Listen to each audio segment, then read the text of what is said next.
for playing, or rather participation. Those that I think wraps up my icebreakers. I know there was one left, but it may take a while because that one's, I guess, different from the rest of them. I don't know how that would have been received. Okay, so now we will be moving on to our guest speaker, and most of us should know her. This is Dr. Jillian Mason, one of the best lecturers I've had. And introducing her, Dr. Jillian Mason is a community psychologist, evaluator, and for the last decade has been a lecturer in the Department of Sociology, Psychology, and Social Work at the University of the West Indies, Mona, Jamaica. She received her doctoral degree from the University of Illinois in Chicago, where she also completed a concentration in gender studies. Her research interests focus on violence against women, particularly intimate partner violence, violence in intimate adolescent relationships, and sexual assault. Her social activism works includes being a member of Women Inc., a non-governmental organization focused on empowering women and ending violence against women, where she sits on their public education and legal reform committees. Ladies and gentlemen of the PSA, let us make her welcome. Usual thing of forgetting to unmute. Thank you, thank you. Thank you very much, Marisha. And let me first thank the Psychology Students Association for inviting me to have this talk with you, with some of our psych majors. I don't know if everybody is a psych major, or maybe some people are minors who are interested in doing graduate work in psychology. This is really a very good opportunity, especially in a relatively small setting, because the courses I teach are, large. So I really do encourage persons to, hi Jamila, I really do encourage persons to ask their questions and, give their comments, and let us make this a really interactive session. Kajamba had sent me, I guess it's questions that you provide for all your presenters, just to help us to think about what we want to talk about. So I do have me on PowerPoint, I do have a presentation. I think I've shared, do I have share screen access? Okay, I do. So yes, I'm going to use it to just kind of, it's just bullet points really, but it will help to remind me of points I want to make. And I'm stopping my video just because sometimes it can affect the vision. Oops. Right. So it's mainly just bullet points to remind me of things I want to mention to you. And as I said, I want to make this as interactive as possible. So yes, I don't need to wait till the end. I know the typical structure is to have presentation and Q&A, but if you have any questions or any comments or need any details, which hopefully I can provide on any part of the, any topic that I'm talking about at the time, please just, I guess, raise your hand. I'm not as familiar with Zoom as I am with BBC, but I assume there's a raise hand feature or something. All right, but in any case, just interrupt and let us have that conversation, right? Because what I'm thinking of of course, my vantage point is very different from where you are where you are. So there may be things that I haven't thought about talking about that you would want to hear. I did want to comment before I get into this on the Rorschach test that you guys were just, kind of having some fun with. And it was interesting. I think it was the second to last one that Marisha said that it looked like chicken back to her, right? Chicken back without the skin on. And, it just kind of reminds me of some conversations I've been having with colleagues in the unit, or who used to be in the unit, about the importance of us having, developing theories and developing instruments that meet our culture, right? So, you know, if you say chicken back in several cultures, several countries, people aren't going to know what it is. So if you can imagine if this were a real therapeutic setting and Marisha is in, say, Iceland, right? And her therapist is doing this Rorschach test with her, and she says, oh, that's chicken back. You know, there's going to be a very different response from that therapist than if it's somebody who is in the Caribbean or, you know. So it really strikes the importance. And as you guys are looking at and thinking about what you're going to do with your lives post May or whenever you graduate, November, whenever you graduate, you know, these are some of the things that I encourage you to think about. And even when you're in your classes, I'm getting ahead of myself. Even in your classes, even though we are learning set theories, it's always important to think about, okay, what does this mean for my culture? Anyway, let me proceed. And yeah, and we'll probably talk about stuff similar to that as we go on. All right, so I'm just I call this journeys after graduation. And I say journeys because, of course, there is no one path, right? Each of you right now probably has different goals, and some of you may not even have any clear goal, which is fine, And even if you have a goal now, you might find that it changes, right? Because as you will see, this was not my goal where I am right now, all right? So I kind of split it into three sections. The first part, kind of looking a little bit at myself in terms of how did I get here, and the issue of psychology is a very wide field, and how do we, you know, how do you navigate that? And I know that is one of the challenges I met that a number of psychology students, undergrad students have, even graduate students. And then what I can share about key lessons from your undergraduate career. All right, I know I'm laughing. Okay, how did I get here? Choosing a psychology subfield. So as Marisha said in my introduction, I am a community psychologist, and I suspect that everybody here has heard of that field before. But would anybody like to indicate what it is? What's a community? Who's a community psychologist? What is community psychology? Anybody? I don't know if Marisha or Jamila can. I'm gonna venture a guess Okay. and say it's like the psychology or at least the study of community mindset, what residential areas, I guess, like their collective consciousness or something maybe dealt with. Okay. All right. Yes, definitely in the ballpark. Anybody else want to? I'm not going Miss, to I ask. want to try, Yes, but ma'am. I'm really not sure. Mhm. When you said community psychologist, I just thought about you assessing what's going on in different neighborhoods, Okay. finding out what's going on with, example, children, the households. Okay.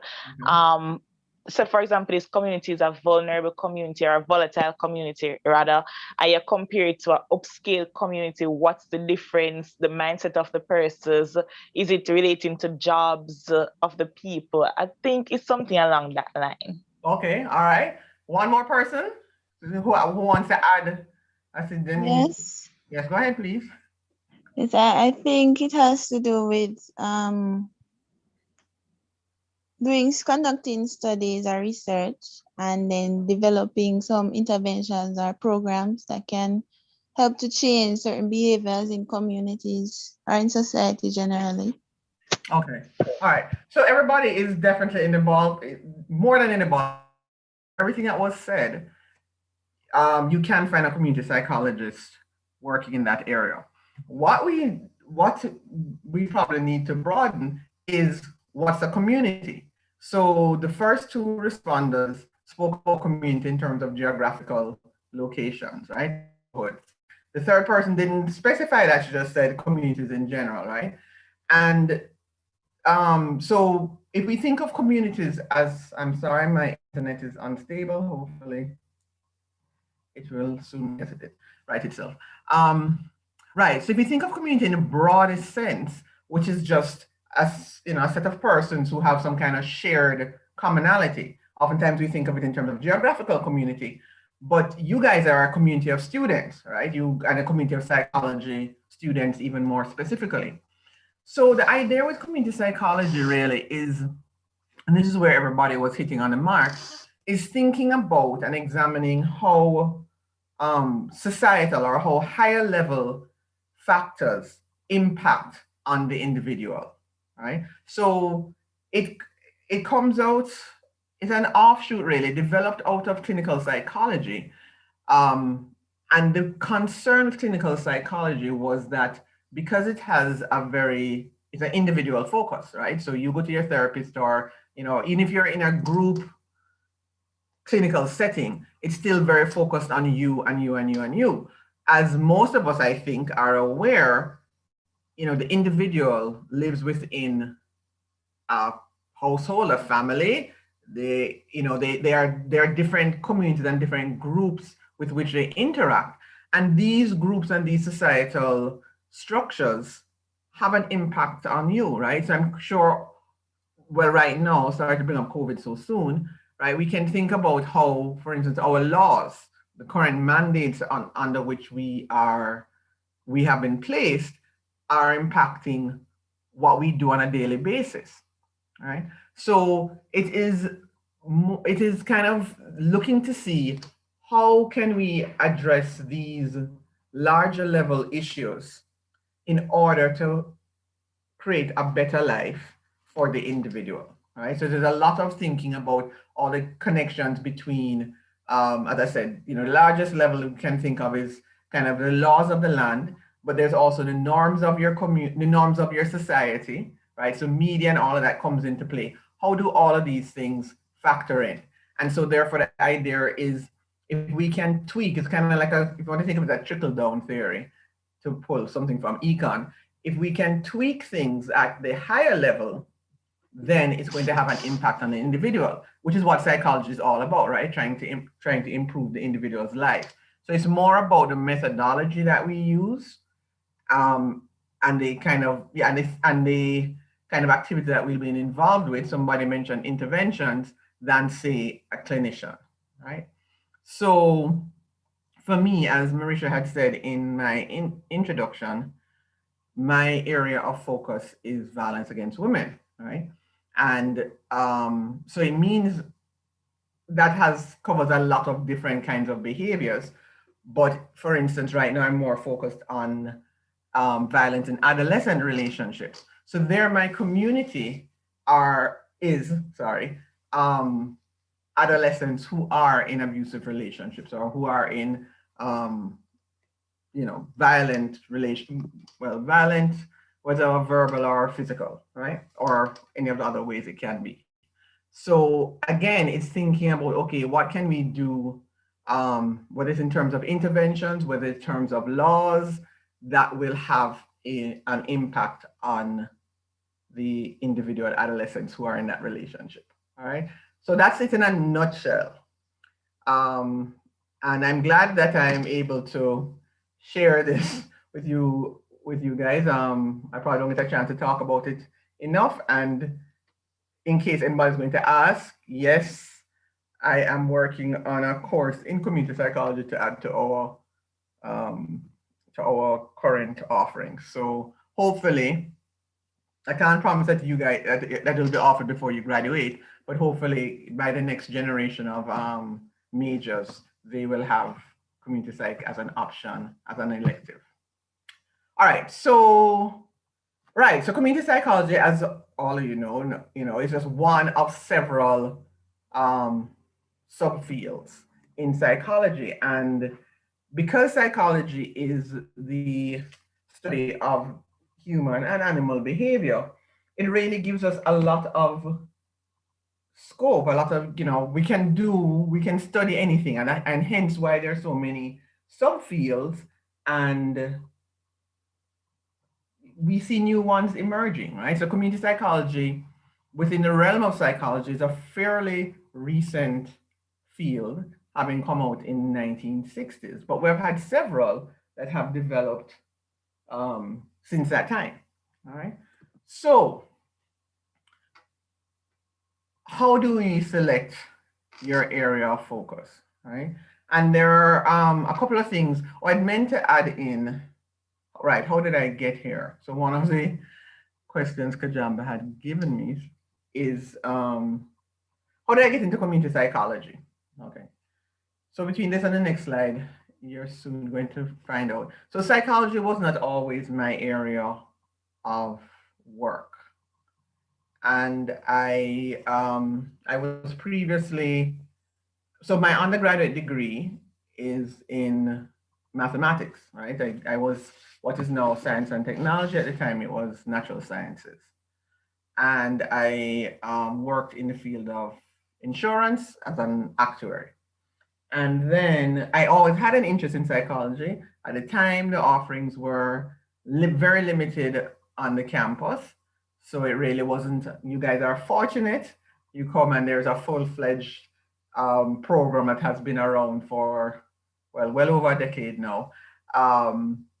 That wasn't always the case, right? So, I mean, I've had anything against actuarial science. I enjoy the field. But as I was doing that, I found that no, this is really not satisfying me. And I decided to pursue psychology, which I always had an interest in, So I think like most persons, I'm sure if I did a poll, the first area of psychology that you heard of was, almost sure for 90% of you would have been clinical psychology. That's the one that's kind of most out there, meaning most prominent. It's the one you'll hear about. If you happen to see a psychologist on television, chances are it's going to be a clinical psychologist, right?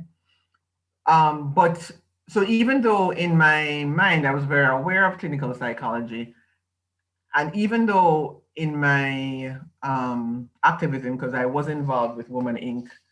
back then, and I used to work as a hotline counselor with them, volunteer, I should say, as a hotline counselor, and found that quite satisfying. I have no problem with that, but I always knew that this would not be my life's work. Like I would not be happy meeting with somebody one-on-one consistently or whatever, even if it was for one time. This is just not me, right? And that's very important, obviously, in deciding what your subfield is.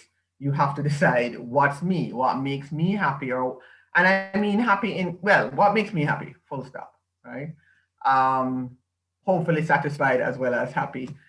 And I know for many, of course, you also have to think about in terms of shaping a career, that I can make money off of it, right? Because there are lots of things that make us happy, but unfortunately, nobody will pay us to play with our pet all day, right? That's what makes us happy, but that's not a career.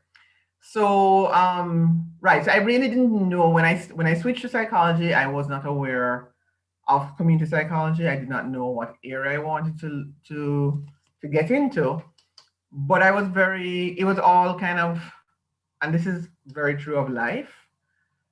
We plan and we should plan, but sometimes some people believe the path is already set and things just happen, right? And something just happened. So when I switched from the actuarial science and I stopped working and I prepared myself to go and do graduate work in psychology, because I did not know what area I wanted to focus on, a friend of mine, maybe one of the best pieces of advice I ever got, she said, okay, why not just do a master's in general psychology? That would expose you to different areas, and you can decide from there where you want to do your PhD in. Because I did know at that point that I did want to do a PhD. I was interested in the academic life. I just knew, right? So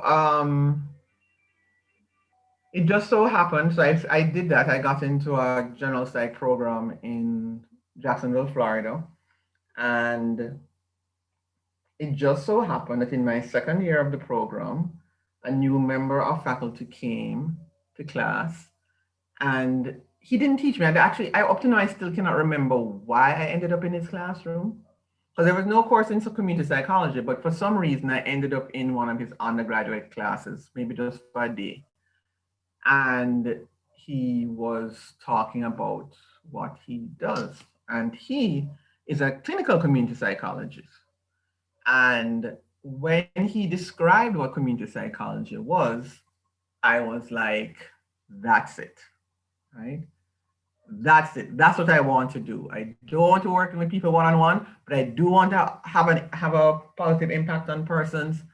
This is it, right? The philosophy of community psychology, the recognition that we are dependent on so many other factors in our society. That just spoke to me, right? That is what I believe. So that was how I got into community psychology, right? So sometimes things have happened. I don't know what would have happened. So of course I went and spoke to him, and the rest of it is history. But yeah, I don't know how long it would have taken me to find community psychology if not for that. But again, that's what happens, right?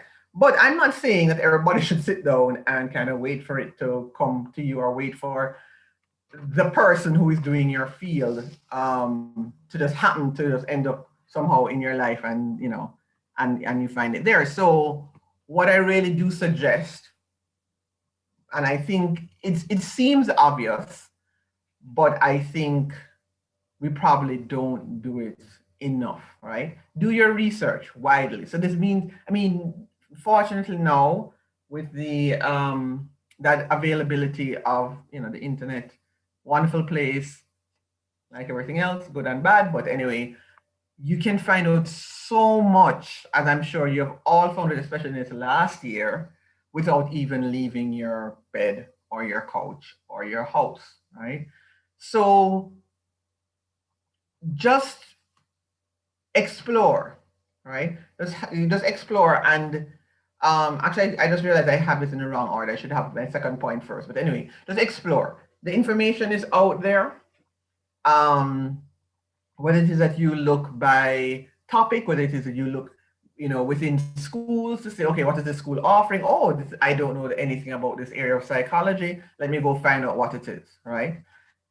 Let me quickly switch to my second point, which I really think should be my first point, which is to reflect and brainstorm, right?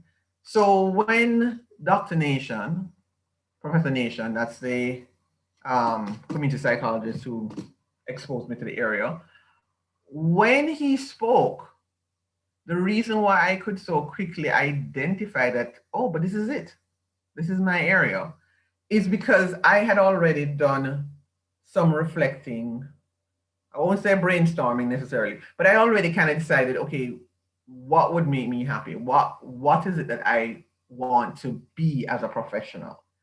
And so whenever I've had discussions with students about their, you know, their career or what it is that they want to do post-graduation, I say to them, just sit down, think, right? I mean, depending on what's your natural bent, some people may just want to record, people who journal may want to write, you may want to draw if that's your thing, but think about what would be your ideal day.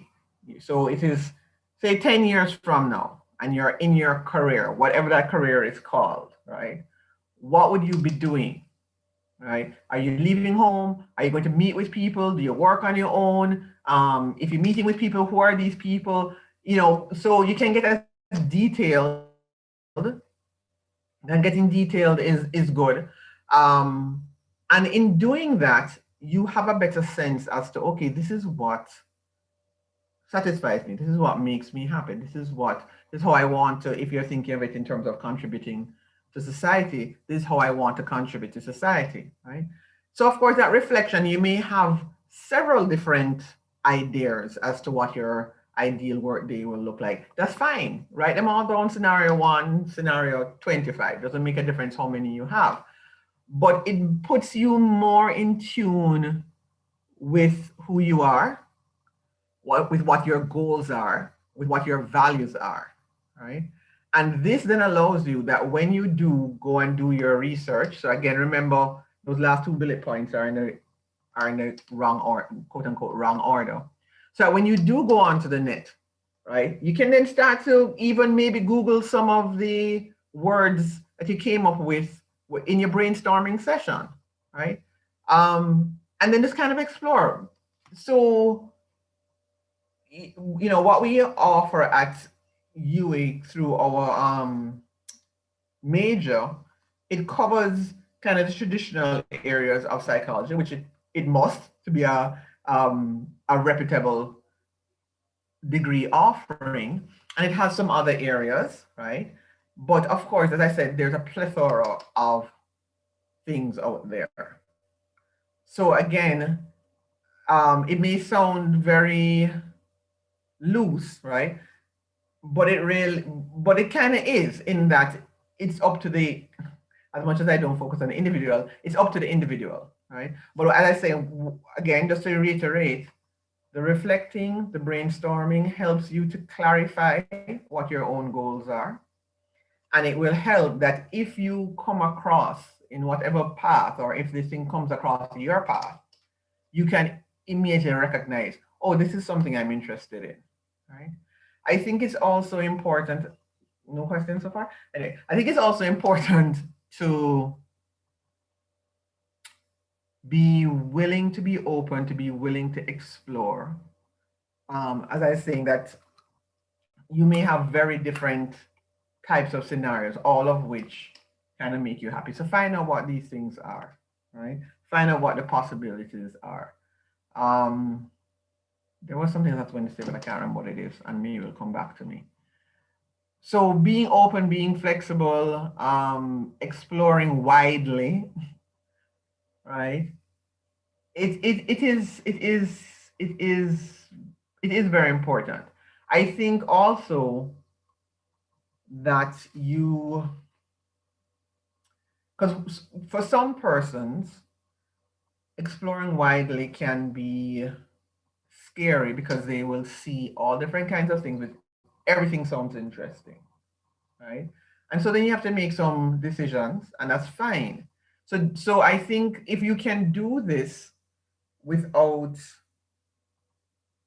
pressure, so it's not like, okay, I need to decide by tomorrow, right?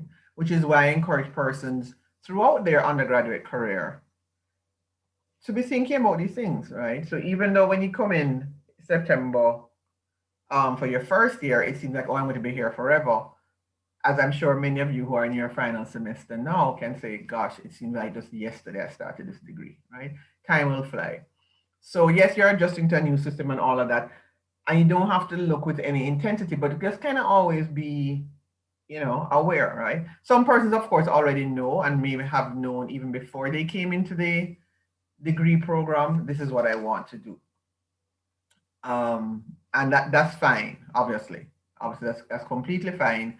But I will say to you, especially I'm not picking on clinical here, but just because I know how prominent it is, most persons, their association with psychology and clinical psychology, like they think that is their only option.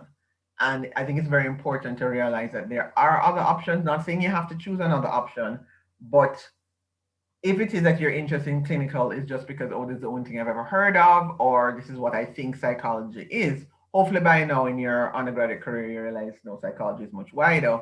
So I do encourage persons to explore.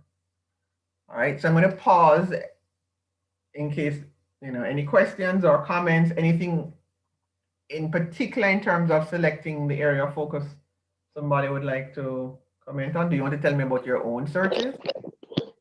Miss, there have been no questions specifically, but speaking from myself, after I did abnormal psychology, I realized that clinical psychology was not for me. Okay. But I don't think it was a case where I was actually brainstorming and reflecting. Like right now, I realize that this is something that I need to do. But I realized that my passion lies with children. So I have found that out, and I realized that I need to do something in that field. That's what I know so far. Beautiful. Right.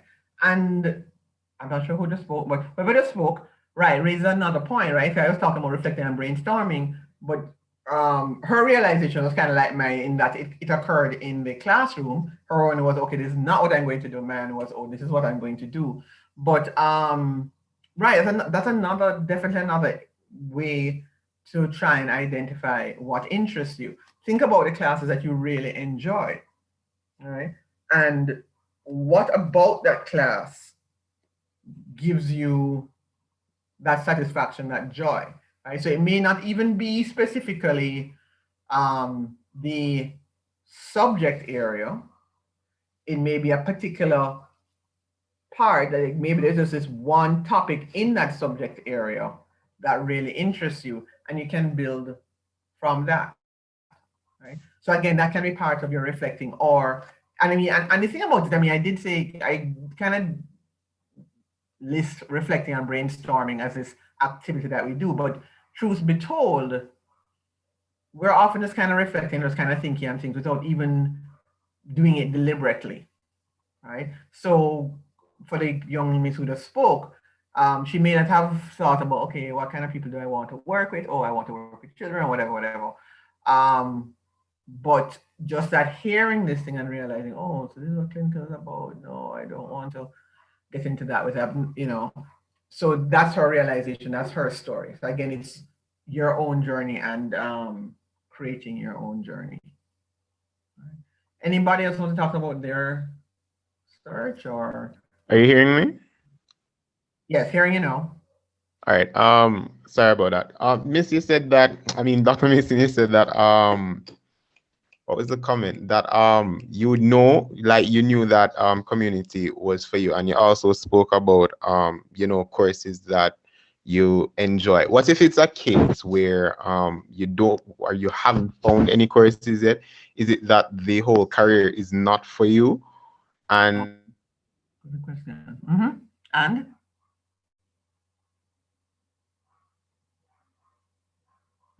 hello, we're not hearing you anymore. I don't think you are finished.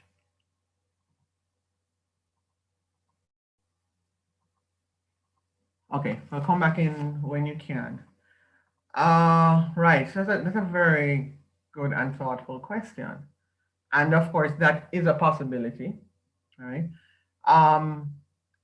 So persons chose their major initially for different reasons. I think it was Joe Valerio who was speaking. He's going back anyway. And maybe, you know, we make choices, and when we get into it, okay, Joe Valerio, you want to continue? I think it was you who was speaking before. sorry, Dr. Mason. The Wi-Fi is not so 100. So I was saying that that you also said that you knew that community psychology was for you. Did you have any doubts whatsoever, or is it a 100% that you were sure about that this is what I want to do? Right. Nice question. All right. So I was actually addressing the first part of your question. So thanks for adding on the second part. So the first part I was saying is that so you might have missed what I said. So let me just repeat. I was saying that, you know, each of you chose this major for a particular reason. And, you know, maybe psychologists seem, oh, this is what I want to do. You get into it, and as you are saying, and I'm not saying this is your situation, Javalerio, right? You're going into class and you're like, this is it? No, man, this is not what I want to do, right? It doesn't interest you. It doesn't drive you. You can't see, you can't place yourself in this field.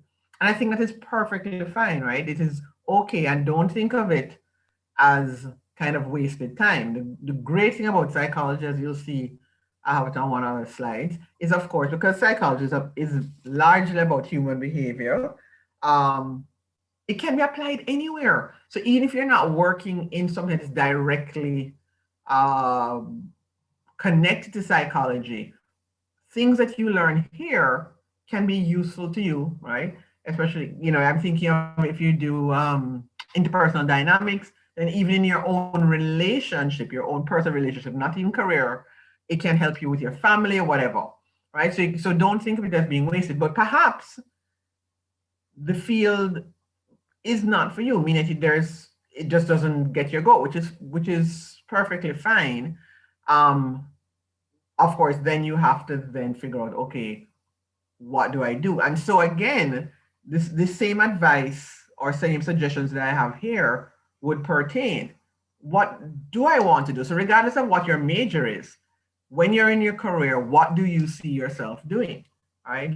As I said, if you can, getting as detailed as possible in the oh God, getting as detailed as possible in the fantasy world is fine, but see what that entails. What is it that I'd like to do? What is it that I want to wake up every morning? And ideally, and of course, even if it's a job that you love, there may be these mornings when you're like, God, I wish I could just stay in bed and not do whatever, right?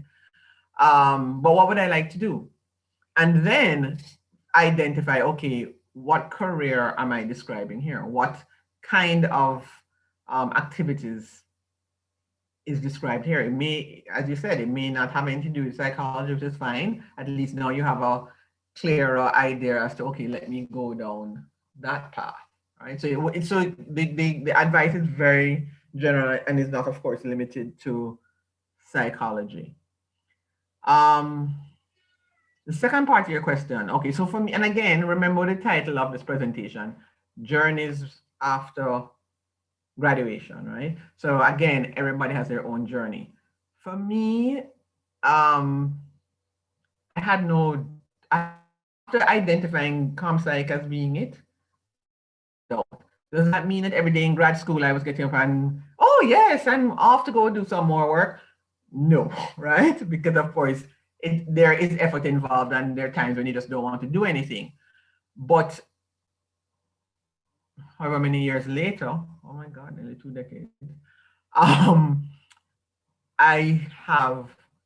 have no regrets. I still enjoy and I still believe firmly in the principles of community psychology. I may see particular things about where the field needs to go, but it's still it for me, but that's just me. And I think one of the things, and the advantages and disadvantages, everything has its good and bad side. And one of the good things about the world that we're currently are in is that there are tons of options. And one of the bad things is that there are tons of options, right? So the more and more, I mean, I think about my close network of friends, and probably 90%, 80 to 90% of us have switched careers, right? At some point, switch careers at some point. And some of them really, well, people look at me and like, huh, how do you go from actuarial to psychology, right? Then I'm in seeing the connection. I have a friend who was a scientist, a botanist, or in the botany field, and she's now making films, right? So you can have all these things, and I know, we can, especially as coming out of undergrad, you may feel the pressures. I mean, there may be some real financial pressures on your family, pressure, etc., etc. But realize that just because you make this decision that this is a career for today doesn't mean that you can't switch it at some later point. I hope I'm getting at what you were trying to get at, Javal Rayo. Yes, you are, Dr. Mason. Thank you. All right. I thought someone else had raised their hand. Yes, Miss, it was me. Hello. Go ahead, please. Good afternoon. Afternoon. So I was speaking to one of my tutors and I was telling him that, I'm not really interested in working with persons who have like psychosis and stuff like that, which is really what clinical focuses on. And so he was saying, oh, so what you're describing, you're saying you're interested in counseling psychology, which is what I am interested in, but the school doesn't offer counseling psychology. So if I would like to do counseling psychology, I plan to study at UWI, I would have to do the clinical. Okay. Yes, and what you just said was completely both logical and accurate statement, right? So you're saying, if you want to stay at UWI to do your graduate offerings, and it actually is not quite true. I mean, there is a counseling psychology degree offered through the Hugh Winter Fertility Lab. They stopped offering it, but they're trying to re-offer it. Okay, thank you for But that. I'm not sure if that's gonna be in time for September though. Right. So right. So then maybe again, so you're laying out a logical argument, but then perhaps some of the premises can be changed so that you can still have your ultimate goal. Right. So maybe your degree is not from you, and please don't ever tell the principal that I am encouraging persons to go elsewhere. But you have to be honest with yourself. If what you are interested in is not currently being offered by UE, but you know somewhere where it is being offered, then pursue. You know, pursue So, it. so to So answer your to answer your no, go ahead. 10-year question, I see myself in the office with my clients that are children, adults, couples for like marriage and family therapy, and for the child as well for the family therapy part. So that is what I see myself doing. And just per children maybe having problems with bullying at school, or they're just sad or experiencing low self-esteem. So that's what I see myself doing in the 10 years. Okay. So what you just described, which I'm sure many of your colleagues will agree with, does sound like, I mean, it could be clinical, but then it could also be a counseling psychologist. So since you are very clear that in terms of the psychoses, you're interested in helping people have better mental health, but not necessarily persons who have mental illnesses or severe conditions. That's fine, right? So what you're describing is something like counseling psych. So then the next part of it is examining, as I said, what are the possibilities, which it sounds like you've been doing that. But it also sounds like you're holding on to, it has to be UE. So what does UE offer? Well, I've been exploring other places, Good. even overseas as well. But then and I've gotten accepted to somewhere overseas that does it. But the tuition is very heavy. Right. Yeah. Right. And yes, I do have a slide about, not to have much advice to give in relation to that. But yes, that is a realization. And something I'm going to say in the narrative that you're just sharing is that part of the path that you have laid for yourself or that you're visualizing for yourself is starting graduate school in September. And maybe that's the part of your argument that needs to be tweaked. Maybe it means that you do something else, maybe connected to the field, maybe not so connected to the field, while you kind of put your ducks in a row in order to be able to pursue the degree, the graduate degree, the graduate training at some later point. But I have like so many things I want to do that if I don't do it September, I'll probably do one of those other things. Like I'd probably take the time to go into real estate, since that is something else that I want to do. But I actually would really like to start September. I don't really want to have to take a break from school. I want to just do all of school and then finish school. And then I can go into the world of work and start a family and things like that. So I don't really want to take a break. Okay. I understand, and herein is the generation gap issues that we could spend a whole week talking about, and especially the features, and I'm not putting any adjectives on it, the features of the current generation to which you belong, right? So there is the trend over the last couple of decades has been to be more used to or expecting things on a kind of immediate basis, right? So I want to do it now. I want to do it now. This is how things should flow.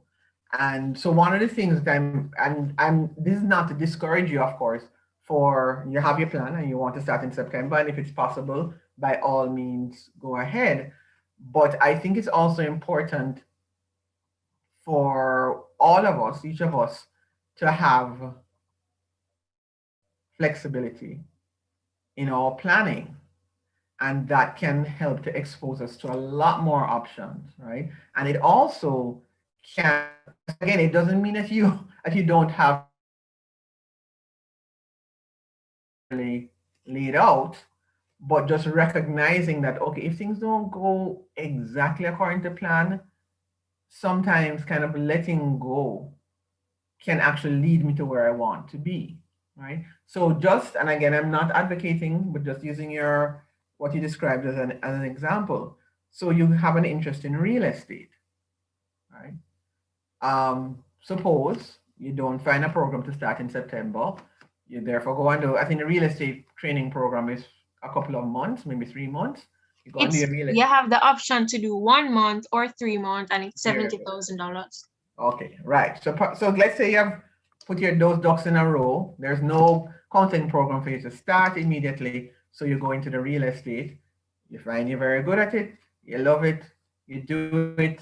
You sell all kind of big houses, and you get your commissions. And in another 3 years, you then have the money because you have never let go of your goal of studying counseling psychology.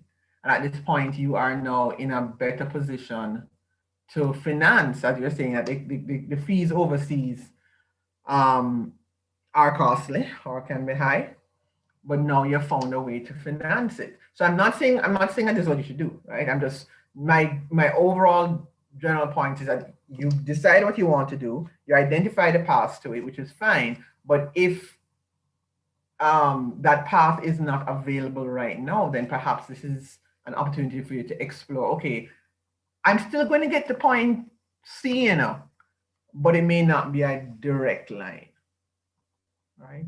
And so it's not like I'm letting go of my goal, of my C goal, or my goal C, but it's just that maybe the path, the journey to that C point is not a straight line as we would like it to be. And I think it's just I think part of it is just again, I don't say maturity like you're immature, but just exposure and just life, Things will happen in life, as I'm sure. How many of you in January of 2020 envisioned that you would not see your classmates for like over a year, right?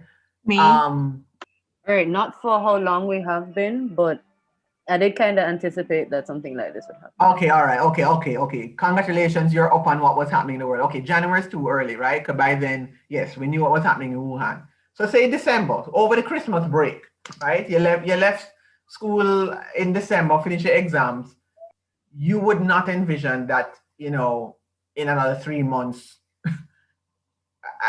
Not at all. our world would turn upside down, Not meaning the at world that we know it, right? Or day-to-day world.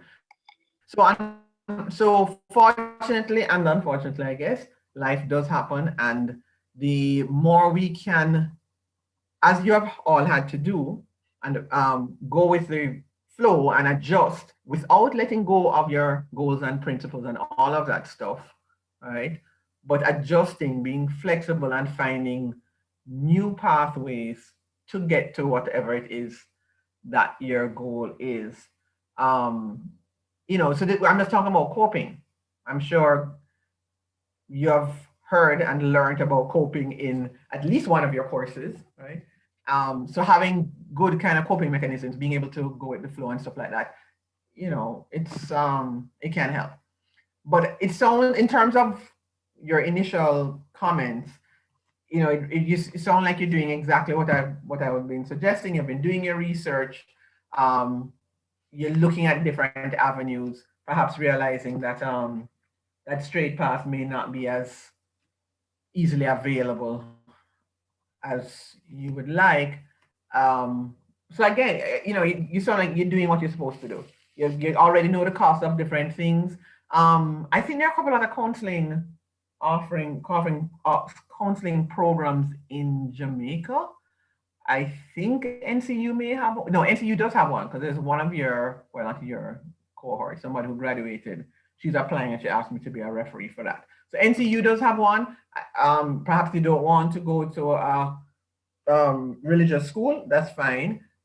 Then maybe you have to look somewhere, look somewhere else. I would also encourage you, and persons can apply this to their own lives as well, as it's as relevant. That, so again, suppose you go into the real estate for now, which is something you're interested in.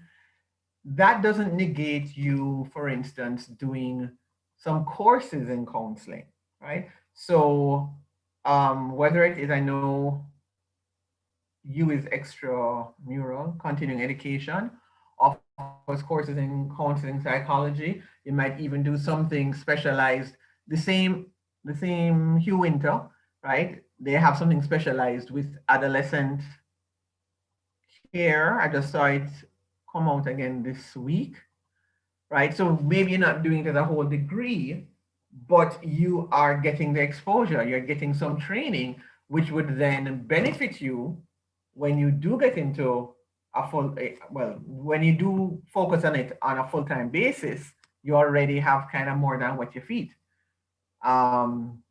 So, that can put you in better stead. Maybe some of these courses that you take, you can even get credit for them in your degree program, which would then lessen the time you have to spend in a degree program.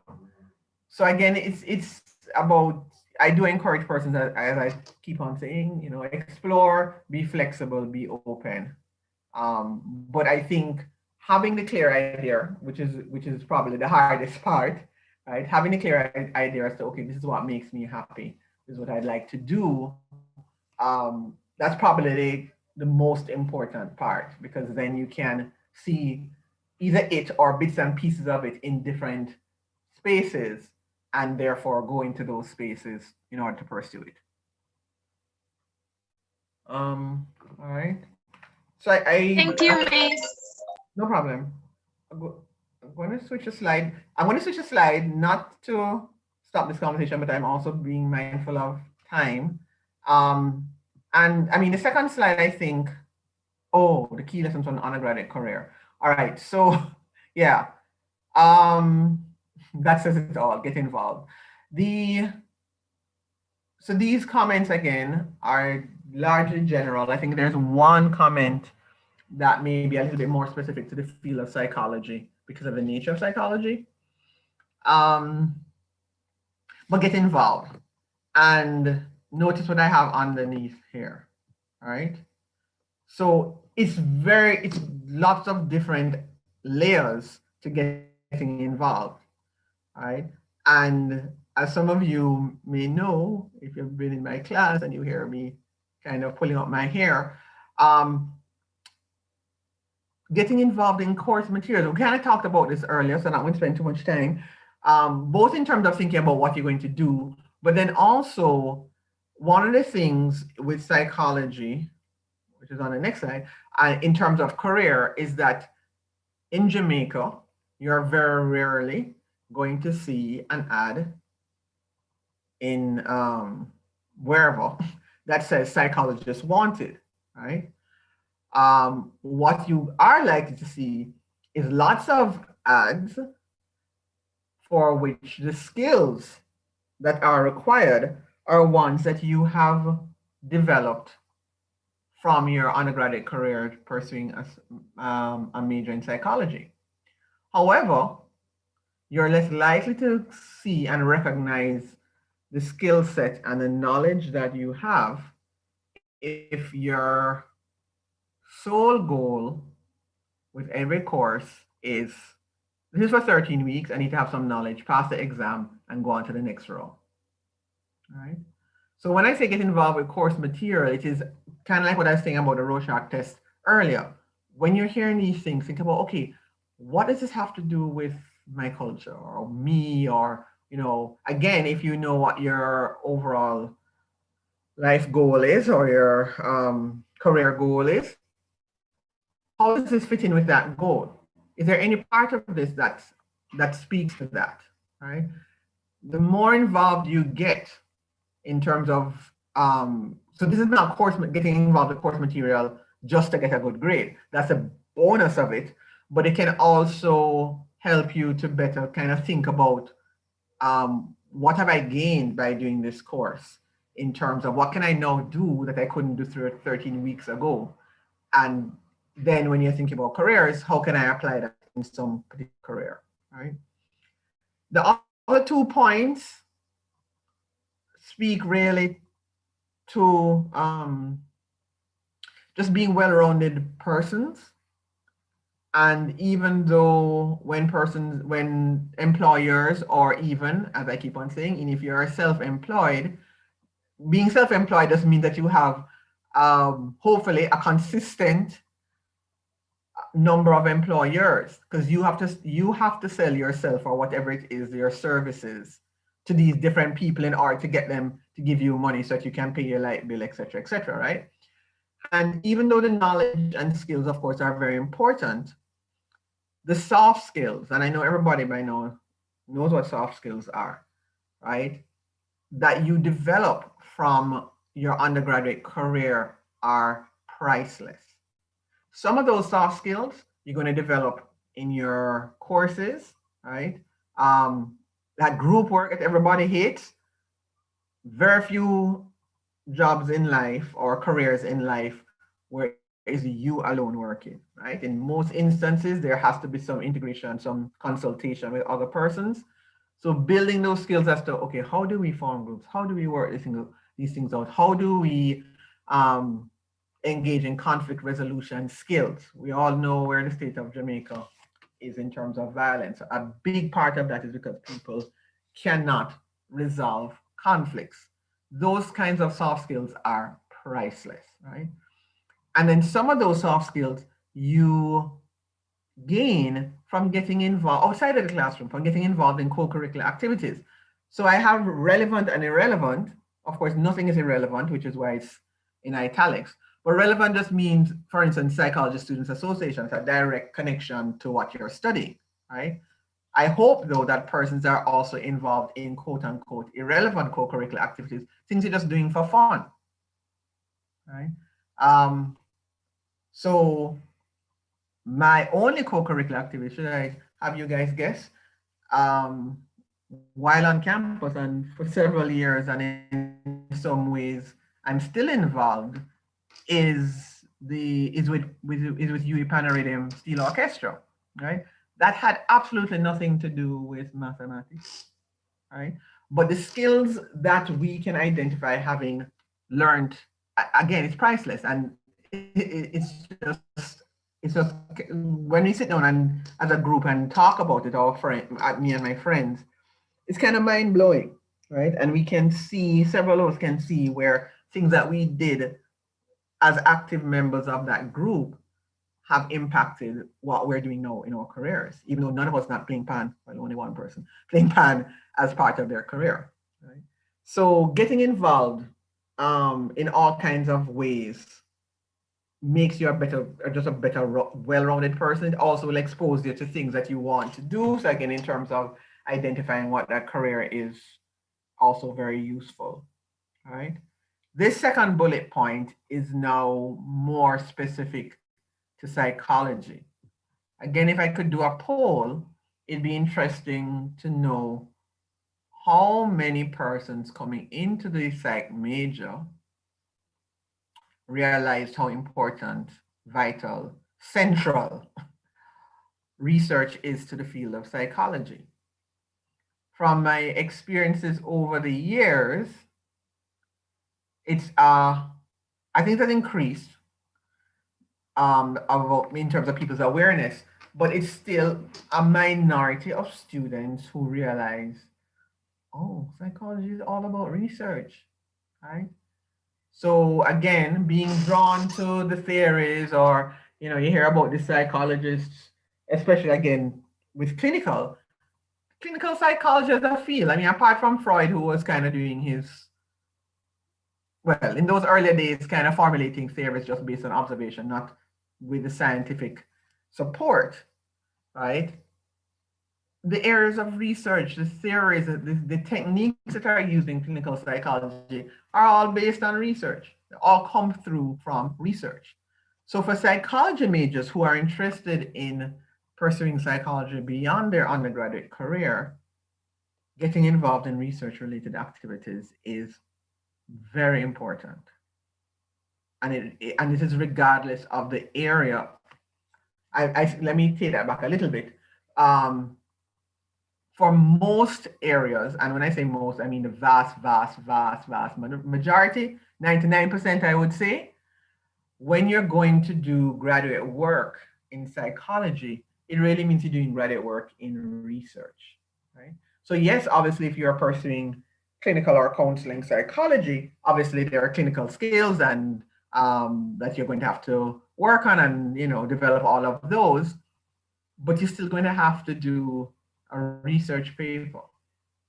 You're still going to have to understand what it means when somebody said, okay, I did this study, right? If you as a clinician, there's some new therapy that has come out, right? You need to evaluate, if you're a good clinician, you need to kind of evaluate it for yourself, right? So being able to read the other people's research and know, okay, yeah, this was a sound design, or this was not a sound design, or boy, they should have done this, or their sample was weak because of that. Those are very, very important, right? And one of the challenges with research, as I'm learning more and more as I teach these research courses, is that the practical is something that ideally, though you need to have the theory to know how to do research, because we do research in a scientific method, using scientific method. That's what makes psychology stand out from so many other fields. It is a science.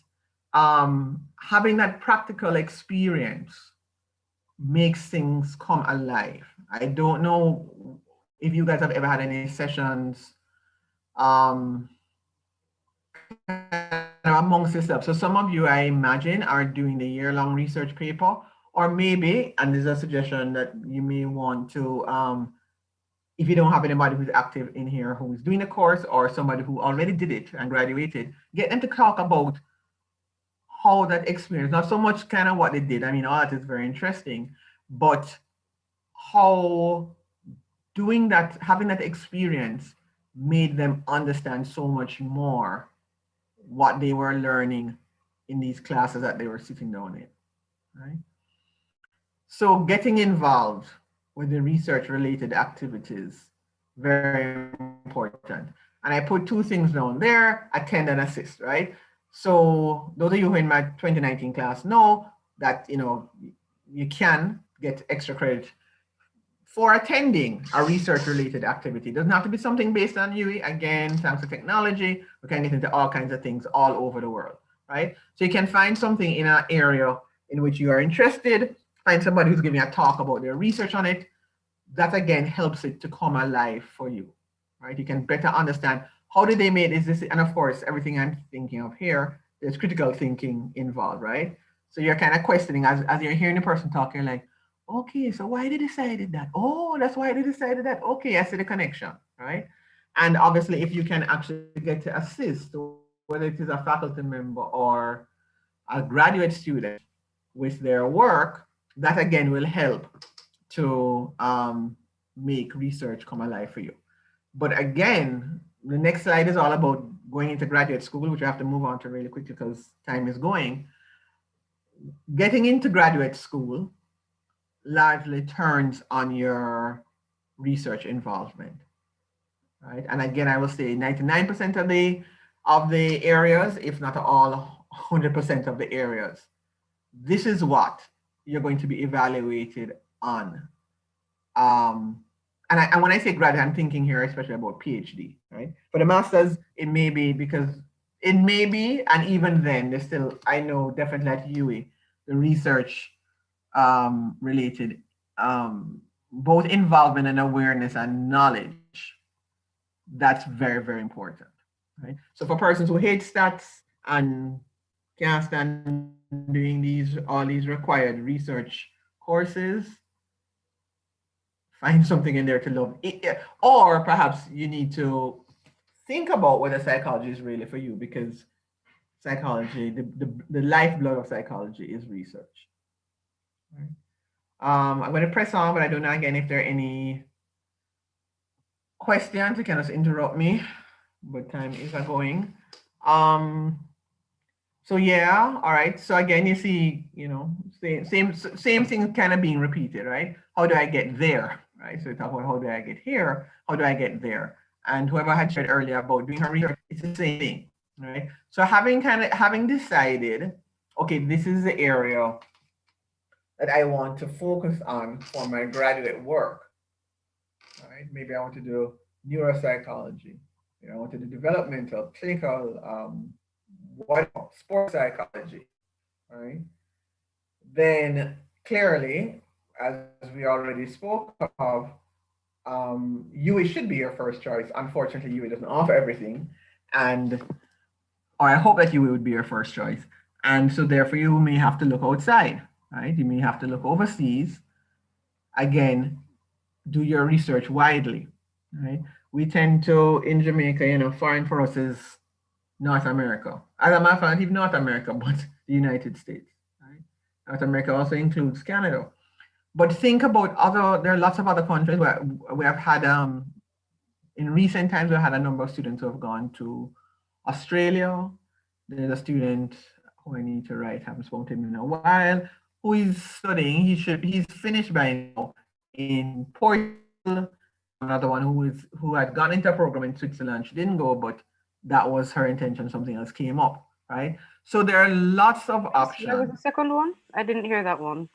Second one was Portugal, I think. Oh, okay. Right. So fortunately for him, he was able to find an international school, so he didn't have to learn Portuguese like right away. But even that, you know, so okay, you learn a second language. That's such a bonus for life in general, right? So explore widely, right? Learn. I mean, those of you who have ever attended orientation would have heard me talk about that semester abroad, and I know now with COVID, you know, not so feasible. Hopefully before you leave, if you're in second year, you will have that possibility. I definitely encourage you to try and take it. There's nothing like learning somebody else's culture, even when you think you know of the culture, because it's a country you know. When you live there, it's you pick up so much more. So anyway, so do your research widely, right? And then some things that you want to look at when you, so say you decide, okay, I'm going to go into, I'm trying to remember, there's a former student of ours who went into a very specialized area within child psychology. Can't remember what it is now, right? So say you decide that's your area. You find a number of schools that, you know, are offering a degree where this is their concentration. Then you need to, of course, rank these schools. Okay, which one best matches with what my goals are, right? So this is all about you. What do I want to get out of this school? And again, this is where the research comes up again, right? Because what you need to decide is, okay, what am I interested in examining? What do I want to know about? So, and as I said, I'm primarily talking at the PhD level here, right? So you need to first of all find, okay, you know, you have 4 schools or 5 schools or 100 schools all offering this degree. How do I select from amongst these 4? As I said, what are their faculty doing research on? So it's not just about, okay, this school, because you could have the 4 different schools, and when you look at their programs in terms of their course offerings, it is all the same, right? Which is not unheard of, since there's a general standard, a general template to which programs will belong.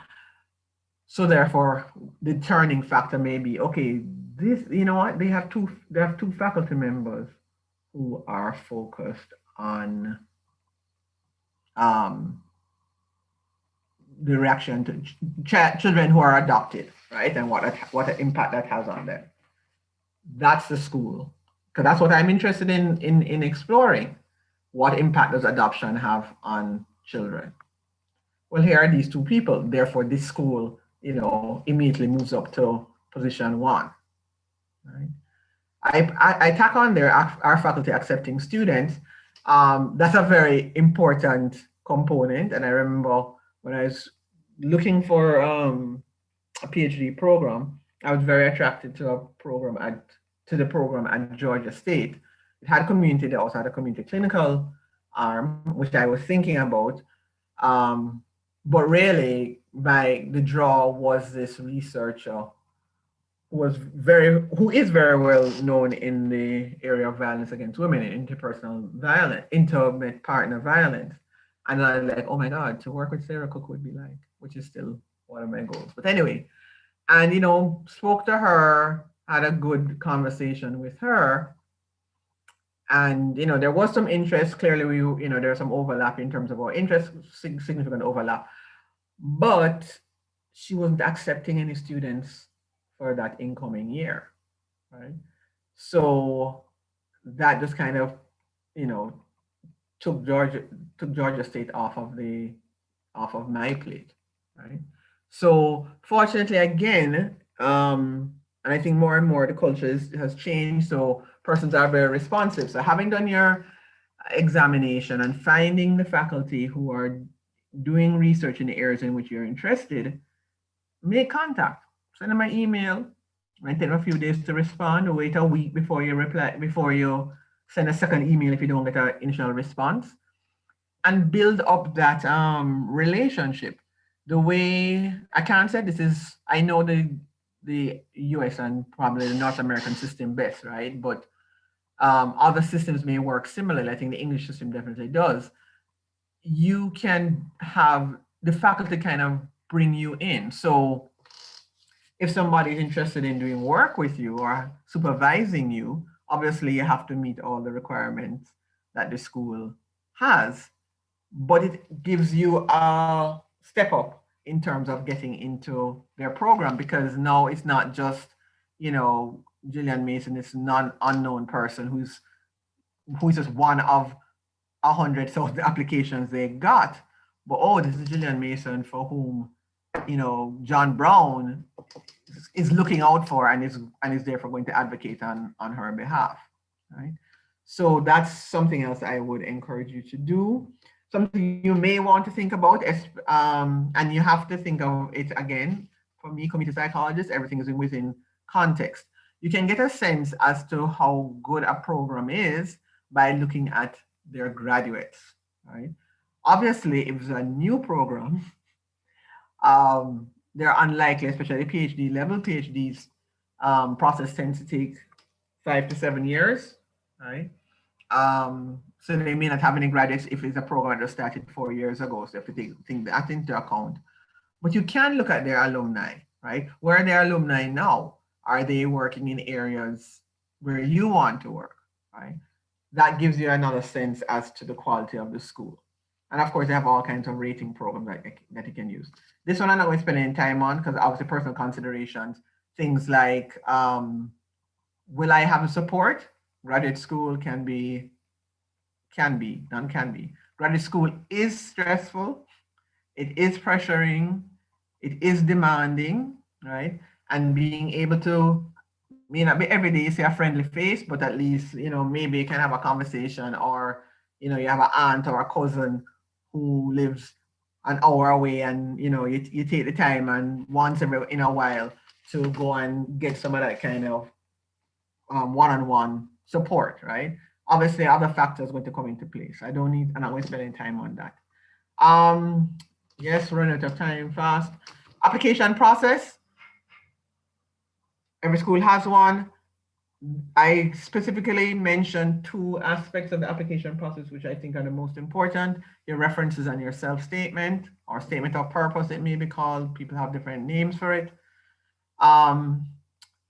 References, remember when I said earlier about getting involved with course material and stuff like that? You need, obviously, if you're applying for an academic position, which is what you're doing, you're applying for an academic position as a graduate student, then you need to have academic references, right? So the fact that your primary school teacher can say you're the best thing in sliced bread is not really going to have too much of an impact on the persons who are deciding your academic future, right? So again, getting involved, getting to know your lecturers. I know it's a little bit harder because we can't even, I don't even know, whereas I may know some names now, I have no faces to put the names to because I don't see anybody. But having those communications having those, taking the time to make those contacts with your lecturers, even though you're in this 100+ classroom, speaking up in tutorials, all of those things help to foster the relationships that when it's time and you need a reference, you can reach out, right? Getting involved in those co-curricular activities is also another way of increasing your visibility. The self-statement or statement of purpose is very, very important, right? This is where we're just talking about. What do I want to do, right? You're saying to the school, this is what my plans are, but you also need to include in that statement, because this is what my plans are, this is why I see, or how I see your program helping me to reach those goals, right? Ramona, you have a question? Yes, Miss. Does the statement of intent have a word limit? It depends. So there's no some programs may, and they would indicate that. Does the one, so the U1 at UE does not have one? As far as I know, no. How do I go about applying to be a tutor, Miss? Well, your first thing is to get into grad school.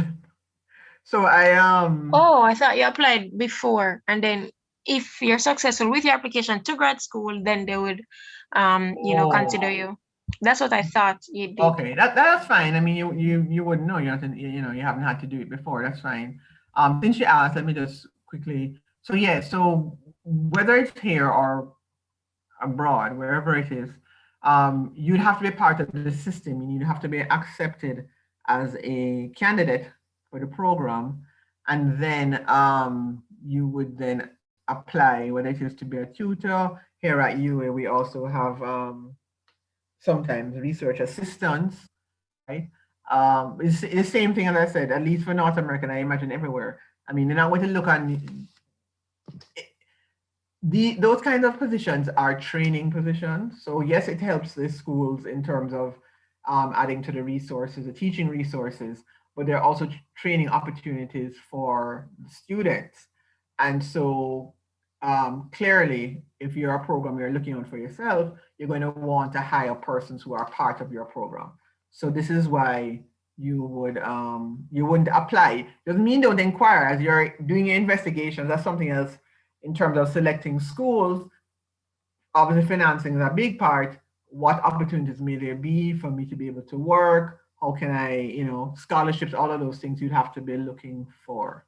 So it's part of your question bank, Ramona, but you wouldn't actually be accepted. I don't know any school that would take you in as a tutor unless you're actually a student there. So you have to get into the program, but definitely show your interest. If there's an interview for the program, you can carve out a section of an interview to just kind of, okay, so this is what I understand in terms of whether you want to present it as financial support or as training opportunities, professional development, however you want to shape it. Right. So I do just want to reiterate, statement of purpose, very important. You're indicating what your intentions are and how their program is going to help you reach to those intentions. So quite often, I would expect to see persons talk about these are the, again, areas of research in which I'm interested. And you don't want, well, I don't want to say, I don't want to be hard and fast, don'ts and do's. But I would again encourage you that not to be 100% specific, even if you know exactly what you want to study, right? Suppose I can't think of anything, so I won't even come with an example. But just kind of say, my general, so if for me, I'm like, my general interest is violence against women. I have a particular interest in violence in adolescent relationships. So I'm kind of leaving some room, right, for negotiation. So it's not like, oh, I have to study, adolescents ages 11 to 13 and how they find themselves or how they progress into this abusive relationship, right? I'm leaving some room so that the assessors can say, okay, at least this person has a clear idea as to where they want to go, and I can see them fitting in here because we can have some discussions about this research, right? So those two aspects of the application process are very, very important. And from my experience with the applied psychology program, those are the things that we look at. Obviously, your transcript and all of, is also important. But those are the things that we look at in order to assess, is this going to be a good is this person going to be a good candidate for our program, right? Of course, then there is the interview process that helps to reinforce that. Question? All right, I'm aware we're out of time. All right, so as I said, I don't really have much to add here. Financing graduate school, whether here or abroad, can be extremely expensive. Yes, Ramona? Miss, I have one last question, please. Sure. Are you aware of the difference between a master's in counselor education and the master's in counseling psychology? Because there's this school abroad that I'm looking at, and they offer counseling psychology and counselor education, but international students cannot apply for counseling psychology. So I'm not finished looking at the difference between the programs, but when asked about it, when asked like to verify if they're saying that I can't apply because I'm an international student, they're saying, yeah, that is what we're saying, but we have this program that you can apply for as an international student. But I'm not finished researching, like, what's the difference between the programs? Are you aware of the difference? No. I assume, well, one says education, so I assume it's more focused on what's happening in schools and maybe with students who have providing counseling to students who are having education related issues, meaning, whether it is developmental issues, some kind of challenge that is delaying or affecting their progress in school. That's what I would guess at.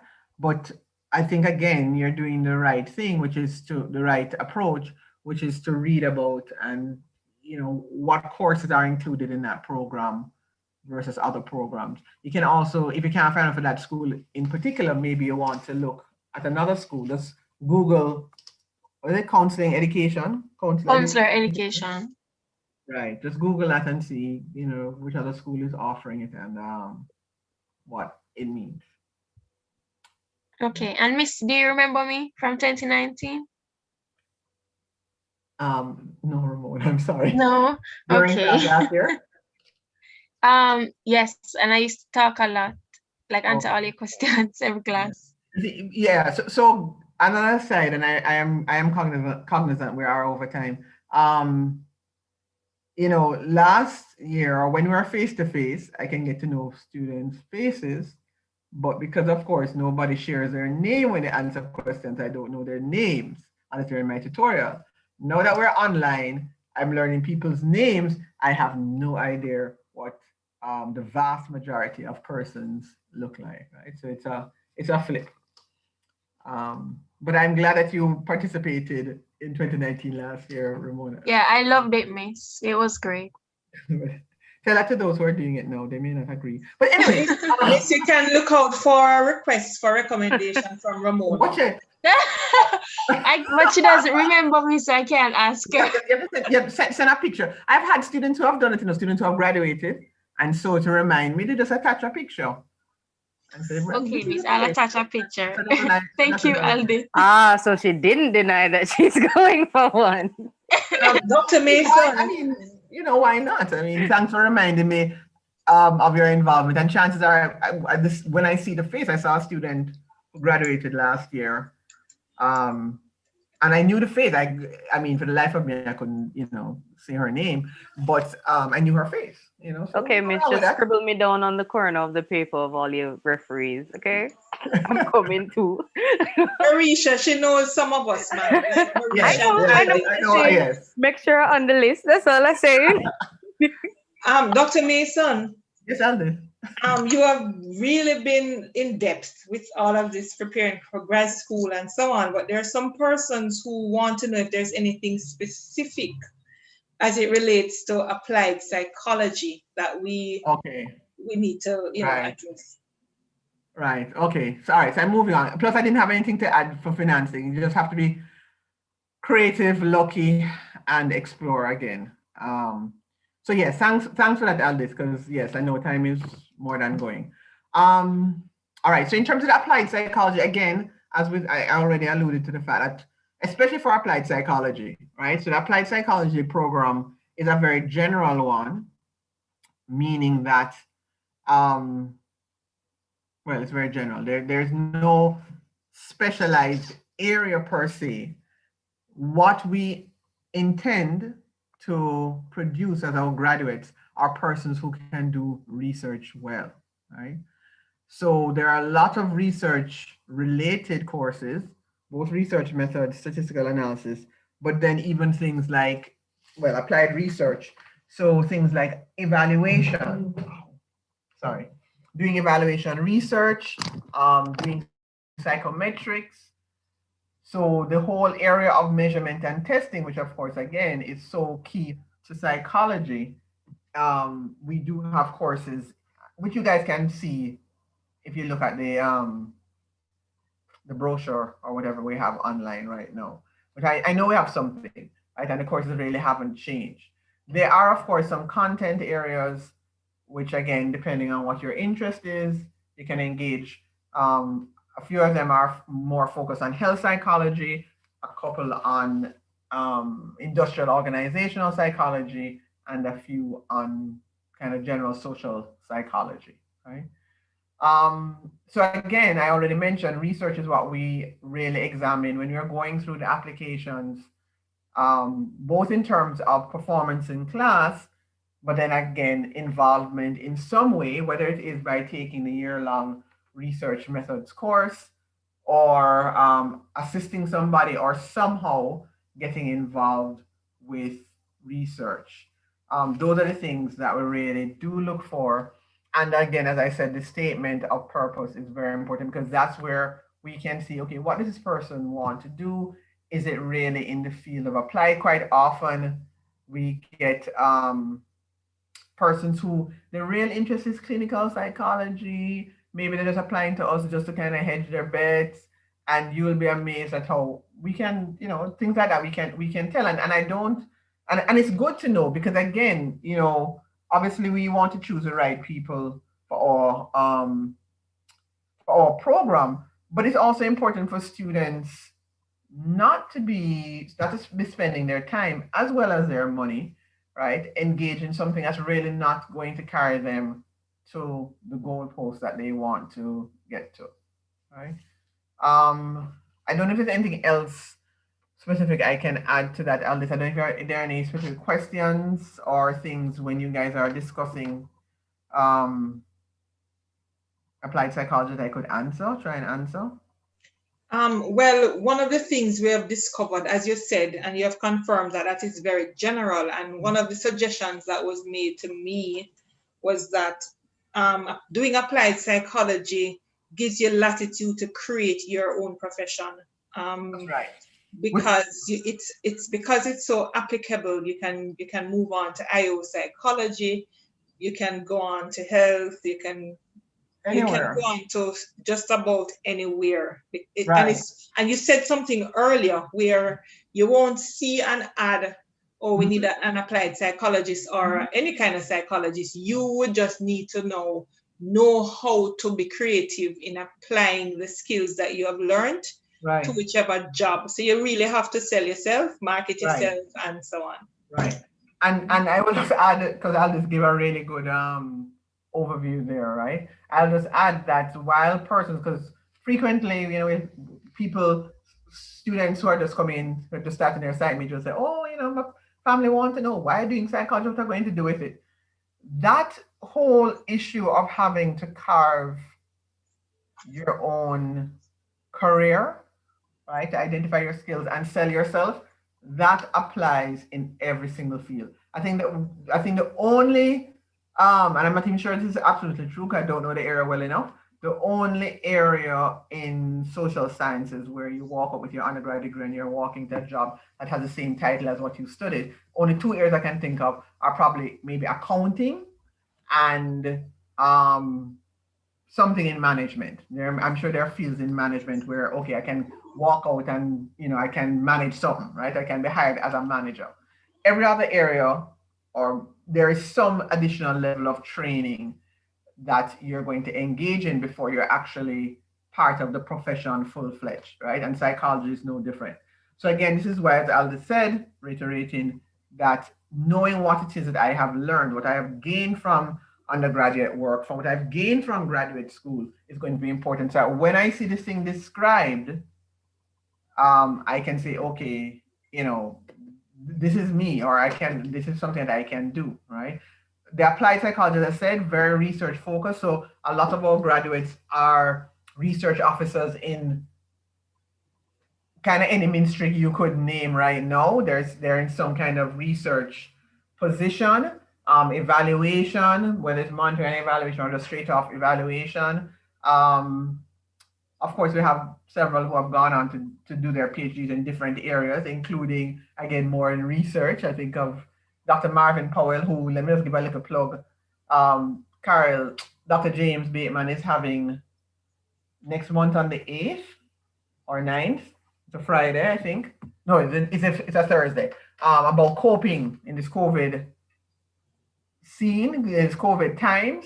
And Dr. Powell is a graduate from the applied program. He's one of the presenters then. So yeah, so it really, as I said, whoever spoke to you or said that to you about the applied program, it's so true. People just consult.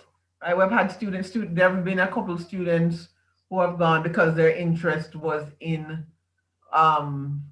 more community activism, right? And so there is one, actually I need to write her, who has really gotten a lot into community work and organizing communities.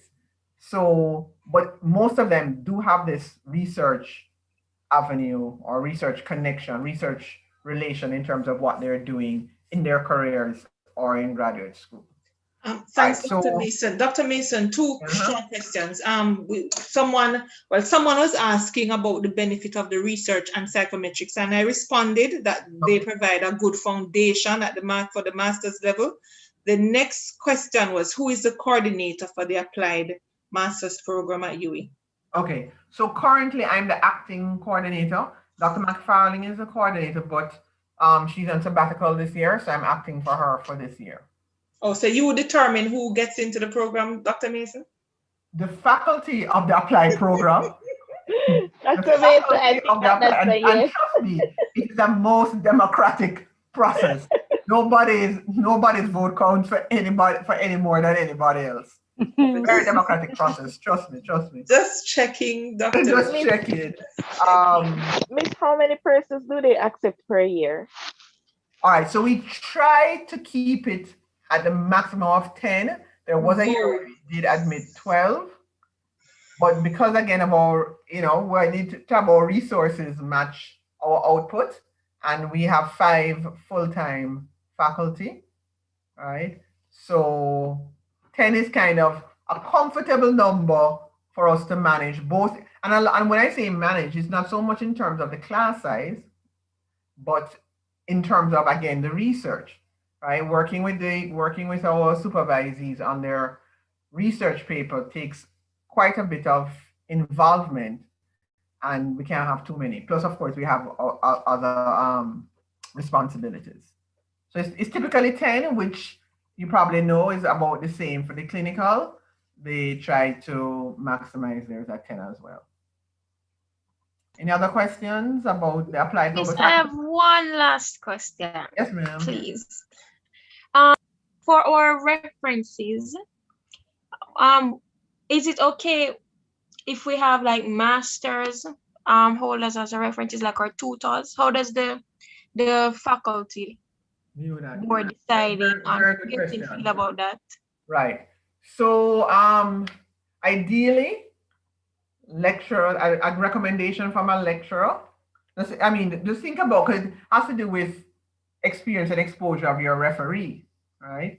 So if you get a reference from a professor who obviously has years of experience, that's going to carry kind of more weight than a senior lecturer, a tutor kind of thing, right? So lecturers who have, they have seen a number of students over the years, they know what the demands are of graduate school. Their recommendations do carry more of a weight. But yes, our tutors, especially if they are persons who were involved in the applied program, or if you're right to the clinical program, people who are involved in the clinical program, they're definitely not dismissed. They're not at all. They are considered. But if I have a candidate with 2 references from experienced lecturers versus a candidate with one from a lecturer and one from a tutor, I mean other things come into play, of course. Right? It's not fair for me to even say that. But if you can get it from a lecturer, it is better. But it is certainly better to get it from a tutor, especially an experienced tutor, than to have your minister or your religious leader write a recommendation for you. And those recommendations obviously are very good, but they're just serving a different purpose. Those are character references. That's not the same as an academic reference. Yes, miss, I totally understand, but I feel like where the lecturer is concerned, though you might speak to the lecturer and participate in class, and you might talk to them outside of class and help with their research, I feel like your tutor more would know what you're capable of. Because in the tutorials, based on what you give out to the tutorial, and they're the ones that mark your assignments at times. So I just feel like the tutor would, in some cases, would be able to be the best reference. Okay. That's how I look at it. Yeah, and you have very, very valid points, I think. And what you can, especially if it is an experienced tutor, right? Who can actually compare your work to other work they've had to grade and stuff like that. What you can also do, and I'm not suggesting you go and get a ton of references. There is nothing wrong if 2 references are required that you submit 3, right? But I'm just saying that on all things being equal, greater weight is going to be given to the lecturer who says this is an outstanding student than the tutor who says this is an outstanding student. But I'm really glad you raised that point, because it's making me think about it a little bit differently. What I may want to add then is that if you are getting a reference from a tutor, it has to be a really outstanding and factual, okay, that sounds wrong. It has to be a really outstanding recommendation. I would encourage you to converse with the tutor and say, just kind of like the things that we've been talking about, that, if you can talk about my performance in relation to other students you have tutored over the years, that would help. If you can talk about, if they can pinpoint a specific exercise you had to do, a presentation you made in class, and why they found it outstanding, right? So, and actually that's true of all references, right? Which is why I only write references for persons that I know, because I want to be able to say, boy, this is an outstanding student, or, this is a really good student, and I wholeheartedly support their application, right? So this holds true for any kind of recommendation. I would just say it more for the tutor, because depending on who is assessing it, they might just say, oh, this is from a tutor, right? So make sure the tutor is very specific about why they are recommending it. Hi, Thank you, Miss. miss. All right, we're way over time. Way over time. Miss, one more question. But it's okay. So yeah, so this has been an absolute pleasure. I'm stopping sharing here. And yeah, so this has been really good. I hope it has been as good for you all. And I know that the association has been organizing for other lecturers to come in and have sessions like this. So I'm sure that across the board, your members and those who aren't members or who may just come in because this is a session that you're having are gaining a lot of information. I do want to thank the association explicitly for organizing these kinds of sessions. As Aldis can testify. It was the intention of the psychology unit to have a series of sessions, one of which would be looking at grad school. I do think that there are definitely benefits of this kind of session where you can get more in depth about one particular or couple of particular areas in psychology. So I really do thank the Psych Association for having it. Unfortunately, due to our pressures, the unit has not been able to coordinate that for this semester, but we certainly are going to try for next year to do it.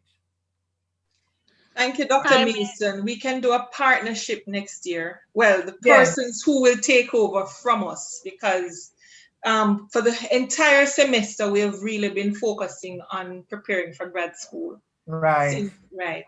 So, Yeah. so we can talk about solidifying that kind of partnership, Right. and not only in talks, but also in tangible ways. Yes. Yeah. I mean, that ideally is what we would like with the association. But it probably hasn't worked out as well as we, have it on paper, but executing it is a different issue. All right, so thank you very much again, guys, and take care and be good and stay safe. Can't forget that. Miss, before you run, Sorry. Miss, before you run, can you hear me? Yes, Jamila. Miss, you remember me? Yes. Miss, I know Ramona is so upset right now. But Yes. Ramona, you don't have a camera. I'm sorry. I'm very upset. Jamila. Miss, I know Ramona is so upset right now. But yeah, I mean, Jamila, from her first semester. Right, from first year, Miss, you walked me First to a year. class over SR something. Yeah. Yeah, man. Miss, one question. Yes, ma'am. Persons are aware that IO psychology can come from applied psychology. Do you have anything to say on that? You mean on the field? Yes, like persons can become IO psychology from doing a master's in applied psych. Oh, definitely not. That is not possible.